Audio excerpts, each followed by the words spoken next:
안녕하십니까, 시민 여러분. 언소주 사설 탐정입니다.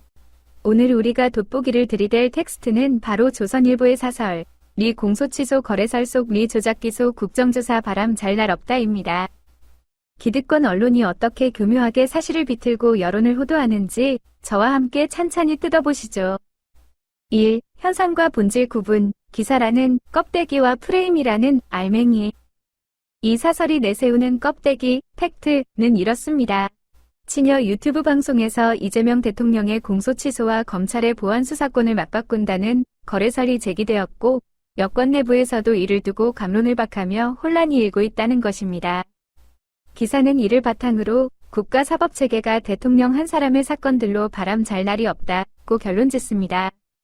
하지만 여기서 본질, 인텐트를 꿰뚫어 봐야 합니다. 이 사설이 진짜로 대중의 머릿속에 심고 싶은 프레임은 무엇일까요? 바로 모든 국가적 혼란의 원흉은 이재명 대통령 개인이다라는 것입니다. 검찰 권력 정상화라는 거대한 구조적 과제를 대통령 개인의 사법 리스크로 축소시키고 끊임없는 논란을 부각해 국민들에게 정치 혐오와 피로감을 유도하려는 전형적인 수법입니다. 본질적인 개혁의 논의는 지워버리고 가십성 거래설만 남겨놓은 것이죠. 2. 논리적 허점 타격, 꼬리가 몸통을 흔드는 마술. 여러분, 이건 좀 이상하지 않습니까?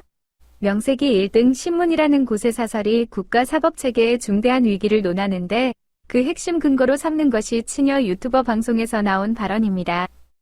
유튜버 방송 출연자의 발언을 앞뒤 맥락을 생략한 뒤 몇 마디를 침소봉대해서 국가적인 혼란으로 포장하고 있거든요. 합리적으로 추론해보자면 100번 양보해서 저들이 주장하는 거래설이 실재한다고 칩시다. 거래라는 건 혼자서 합니까? 대통령의 공소취소와 검찰의 보안 수사권을 맞바꾼다는 건데 그렇다면 수사권을 지키기 위해 기소권을 협상카드로 쥐고 흔드는 저 무소불위의 검찰 권력에 대한 비판은 왜 쏙 빼놓는 걸까요? 국가사법체계가 바람 잘 날 없는 진짜 이유는 한 사람의 사건 때문이 아니라 자신들의 기득권과 수사권을 절대 놓지 않으려고 정치에 개입하고 저항하는 정치검찰의 조직적 반발 때문이라고 보는 것이 논리적으로 타당합니다. 그런데 조선일보는 이 모든 책임을 오직 한 사람에게만 뒤집어 씌우고 있는 겁니다. 3. 역사, 사회적 맥락, 낡은 레코드판의 반복. 이 사안을 제대로 이해하려면 맥락을 봐야 합니다. 대한민국 현대사에서 검찰은 기소권과 수사권을 양손에 쥐고 무소불위의 권력을 휘둘러 왔습니다. 표적 수사로 정적을 제거하고 제19는 감싸는 이 지긋지긋한 악순환을 끊어내자는 것이 오랜 시민사회의 열망인 검찰개혁입니다. 그런데 기득권 카르텔은 권력을 견제하려는 움직임이 있을 때마다 늘 똑같은 패턴을 반복해왔습니다.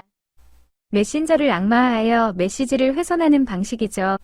과거 노무현 전 대통령 때도 그랬듯 검찰의 비대한 권력을 쪼개려는 시스템의 문제를 특정 정치인의 개인적 도덕성이나 범죄 이슈로 치환해버리는 겁니다. 조선일보의 이번 사설은 그 기득권 카르텔의 논리를 충실히 대변하는 스피커 역할을 하고 있을 뿐입니다. 시민 여러분, 우리는 매일같이 쏟아지는 활자의 홍수 속에서 길을 잃기 쉽습니다.